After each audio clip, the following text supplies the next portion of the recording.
สบายดีอีกรอบหนึ่งพี่น้องเอ้ยพ่อย่อยยางว่าแต่เศร้าแต่เสี้ยวแต่เด้ว่ามันเลี้ยวมดก็คืออยู่เรียกมดได้รอบหนึ่งไปคนนี้เขาขึ้นได้เห็นได้ขึ้นไป โอ้ยนี่กี่ตัวเลย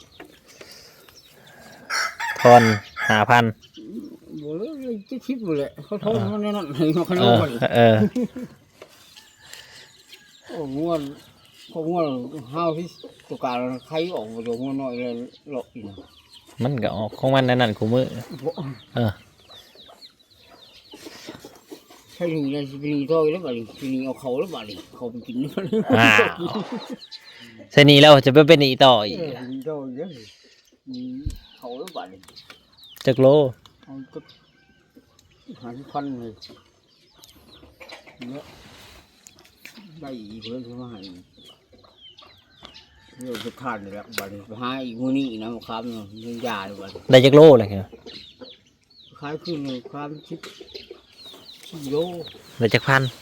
เงิน140 บาทเลยโลมันไม่มดนะ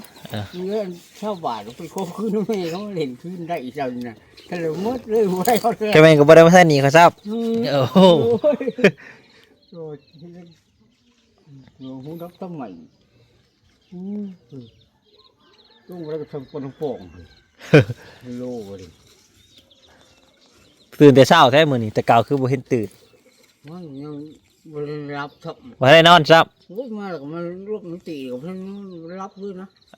ตีพวกเขียวมากเลย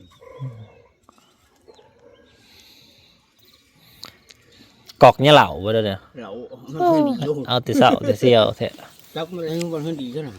กอกมาเลย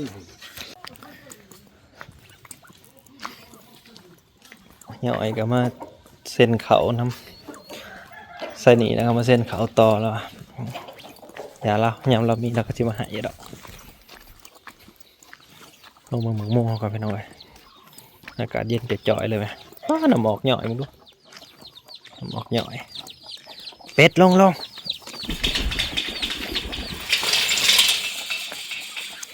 อย่างโค้งเพชรเลย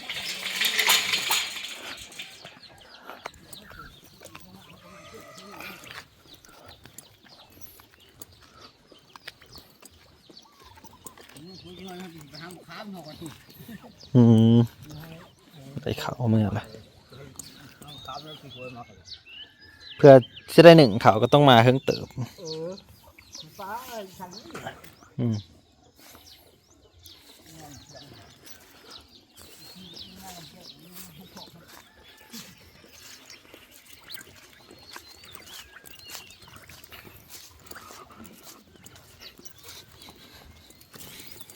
ใส่พุ่นไปว่านเลยพี่น้อยใส่พุ่นหดน้ำไปแล้วงูเขารอเบิ่งการเติบโตอีกบุเคยปลูกก็เสือบุมีประสบการณ์ใส่พุ่นจะพุ้ยไปทอมันสีงามสันใด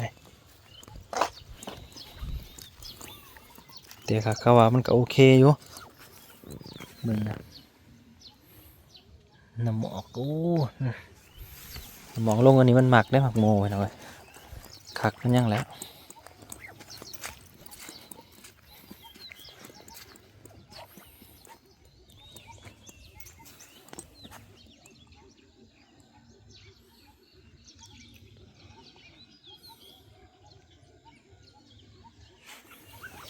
ทักทายยามเศร้าไปหน่อยโอ้ยเอาเก็บเอาภาพบรรยากาศมาฝากกูเศร้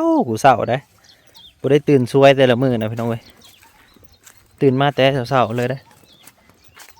แล้วมือก็ตื่นหามุงปลายทุกเศร้าบางมือก็ไปเวียกตื่นมาแล้วไปเวียกแล้วมันช่วยแน่จึงมาถ่ายคลิปให้เบิ้งเราบรรยากาศนี่โอ้ยอยากให้พี่น้องเห็นบรรยากาศยามเศร้าทุกๆมือนะ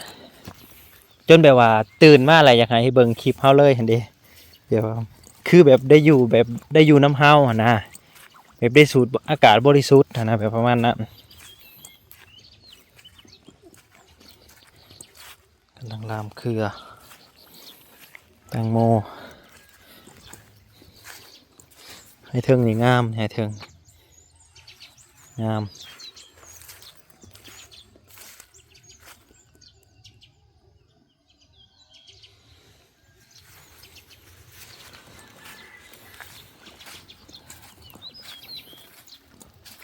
วันนี้แหงมาแต่งานนะแจกข้าวแล้วมาถ่ายคลิปให้เบิ่งเลยมันเบิ่งคลิปรอบเด็กเลยก็มาเบิ่งคลิปอันนี้ต่อพี่น้องเอ้ยยามเสาร์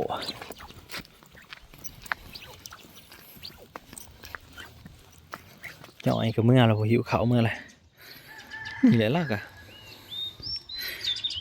จะเล่าหาให้ลูกสาวกินพอได้อันนั้นสุดท้ายแล้วก็อาศัยไผบ่ได้จักคน มีลูกแต่ว่าซ้ำโตผู้เดียวหั้นนะหาให้ลูกกินคือเก่าลูกบ่ค่อยหาให้พ่อกินพ่อหาให้ลูกกินนั่นแหละอย่างเมื่อนี่ก็เปิดสิเมื่อมาไหวใช้แกงแบบสิได้กินแล้วก็สิมากินอยู่เฮือนดีบ่ได้อยู่บ้าน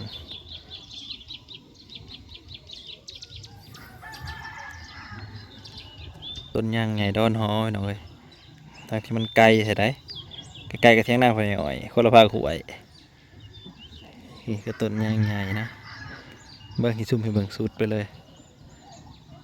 ใหญ่นี้ได้พี่น้องเอ้ยเบิ่งดูได้นี่แต่ว่ากล้องก็ถือว่าโอ้สมควรอยู่พี่น้องเอ้ย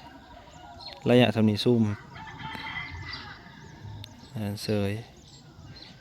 ใหญ่นี้เนี่ยในตาเปล่าเนี่ยป้าดต่อสำนีสำสายตาเฮานี่กล้องนี่ใหญ่แต่ว่าซูมเห็นฮอนนกพอแล้วสับปะนกก็ยังซูมเห็นเนาะ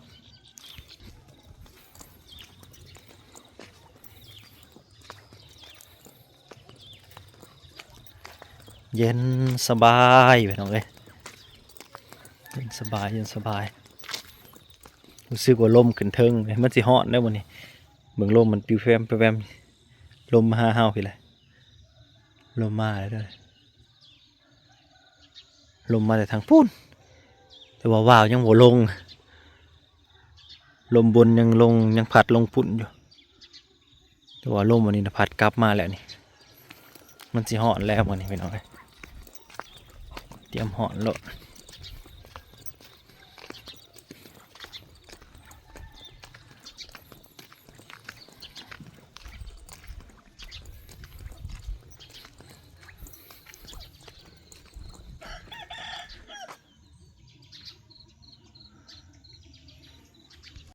ขึ้นมาหอคอยพี่น้องเลยหอคอยหอคอยตัวนี้มาต้องฮดก็ได้ได้เสียเอาสายยางฮดผูไปฮดทั้งผู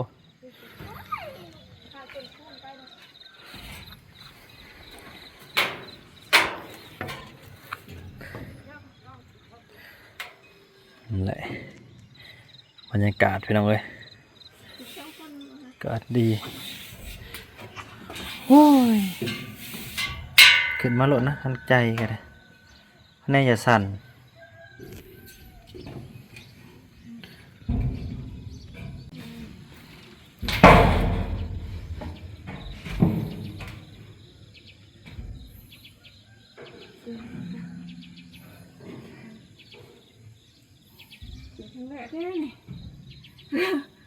ทางไหนไม่จับบอลได้ปะนี่ บีเล็กตัวนี้เออ จับบ่ใส่ มือหนึ่งกับเจ้าห้าวอันใดมือหนึ่งกับเจ้าเล็กตัวนี้ก็ขึ้นมาอีกไกลขึ้นมาเรื่อย โอ้ย ๆไกลขึ้นมาเหยียบบันไดนะขึ้นมาเรื่อยๆเว้ยกระติ้งกับเหยียบบันไดเลยจะไปปีนขึ้นมาได้เนาะ ได้ปะนี่ กระไตขึ้นมาเหยียบขึ้นมาขันบัน จับได้บอล ขันบันไดน่ะนะแล้วกระไตขึ้นมาอีกก้าวขึ้นมาอีกมันจังสิมีแห้งขึ้นมาโอ้ยไตขึ้นมาเรื่อย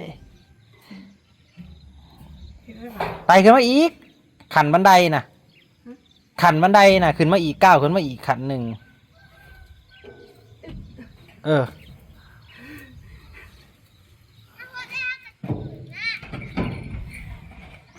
ยแม่ชีวิตอะไรที่ได้ขึ้นมาป้าเถอะ คอย ชมหอคอยไปลุงไงเป็นบนเลย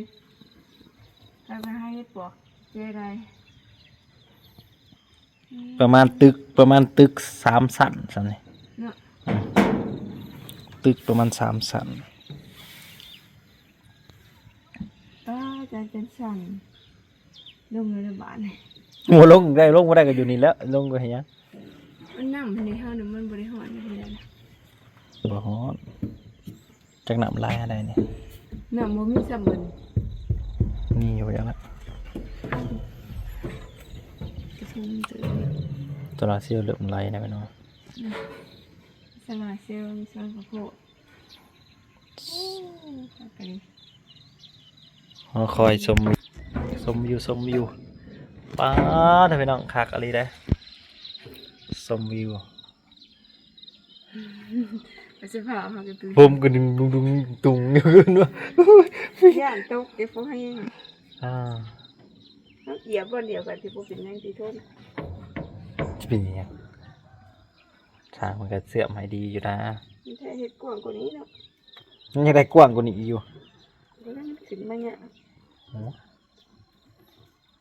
น่าเป็นไงก็เห็ดอันนี้กันไหวมัน ใช่ กันตกป่ะ นี่ใช่ อืม กันโตแล้วก็กันแดด เดี๋ยวในทางนี้ คันบ่มีหลังคาหน่อยตัวนี้ก็แดดนี่ค่อยๆออกไอเดียให้ใส่หลังคาหน่อยตัวนี้อีกสองข้าง อืม ข้างนั้นก็ข้างนี้วันนี้มันก็เป็นทรงเท่เลยทรงแต่งขนาด เนี่ยมาได้หวยผู้เห็นน้องซอย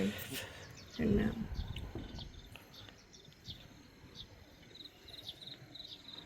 ขึ้นมาถ่าย พออย่างไรพูดเดี๋ยวรอเบิ่งอันย่ำหน้าพี่น้องก็จะขึ้นมาถ่ายคลิปเพื่อนมันจีแบบว่าเคี้ยวทุ่มบัดถุงมันก็เป็นตะเบิ่งอ่ะโซลาร์เซลล์เฮาขากะลีเป็นอะไรขากะลีแต่ละเด็กหน่อยนะจะเอาเบิ่งเด็กหน่อยกันอ้าวชิลงจริงได้บาทนี่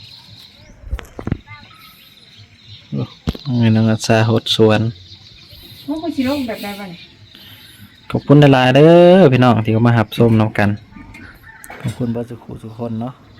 ขอบคุณทุกๆกำลังใจแดดออกแล้วซ้อนกันลงอีกได้อบาทให้บนเป็นง่ายๆได้ขึ้นมาได้ยังมาซ้อนลงอีก น้ากระสั่นแล้วบาท